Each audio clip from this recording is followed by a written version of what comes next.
Yes, the Isley Brothers, little Comcast On Demand, Make Me Say It Again from 1975. What an incredible year that was. Now, listen, tonight, the club at Shadow Lakes will give you two videos with John Hudson, dear friend, former Secret Service agent, and yes, United States Marine Corps, and yes, Quigley High School. Very proud of all three of those entities.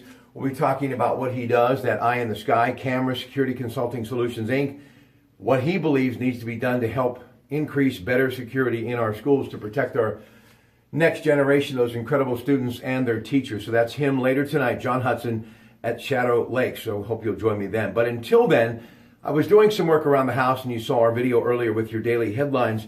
And I've been thinking a lot about my conversation that I had with the great Jim Roddy last night, and others, Jim Meredith and Ted Arnaud, and many times with Dave Pasquale, and even, yes, that West Point grad, Lieutenant Colonel, former CEO of the PA Coal Alliance, John Pippy, about the industry that is the steel industry. And, you know, many years ago, I was so blessed to have an opportunity to sit in the office above U.S. Steel Towers with John Surma.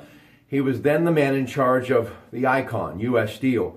And I've always been a fan of industry and manufacturing, and that's why I'm so excited about all of the things that are happening, and especially this Shell petrochemical plant and all of the industry that is popping up around it. And I've had conversations with so many of our region's developers, people like Pat Nardelli and Chuck Betters.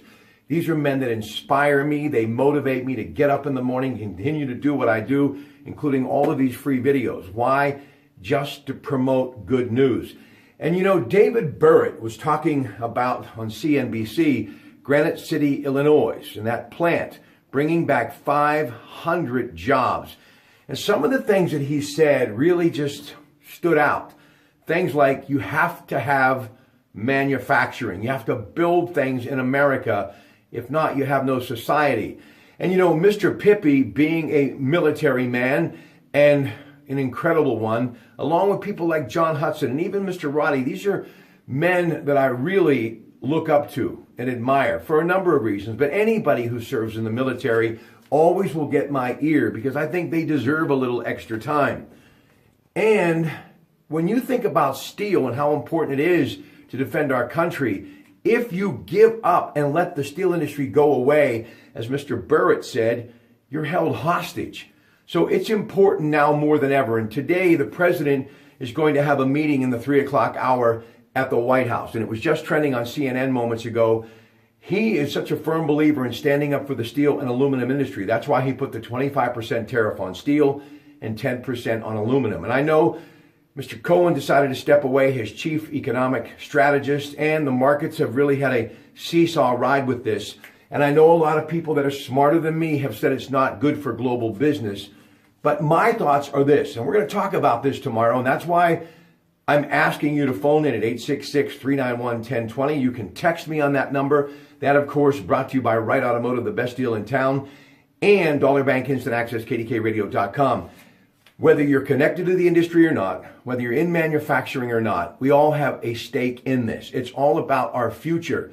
Look, I was talking about 1975, the year I graduated.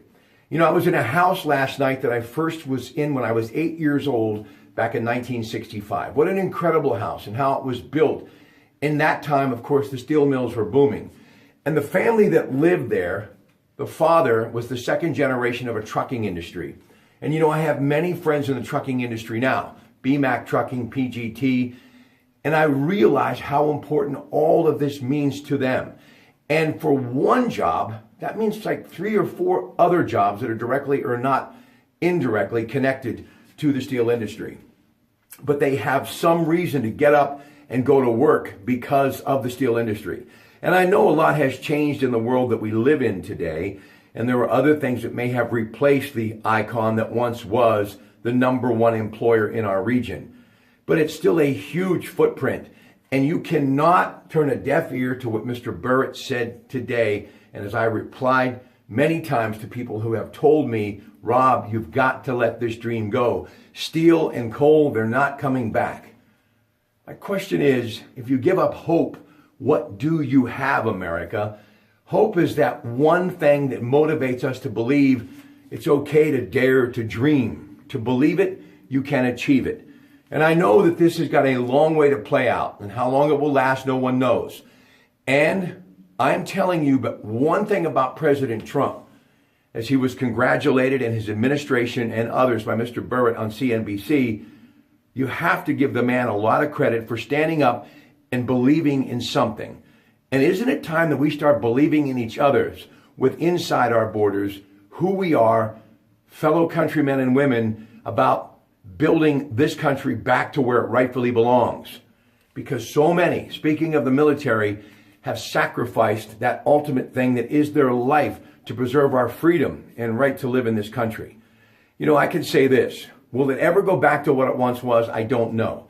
But I think if you sprinkle in other things that are happening with the great face of technology in this region, people like Facebook and Google, and of course, you think about this natural gas industry that is just, I believe, the tip of the iceberg.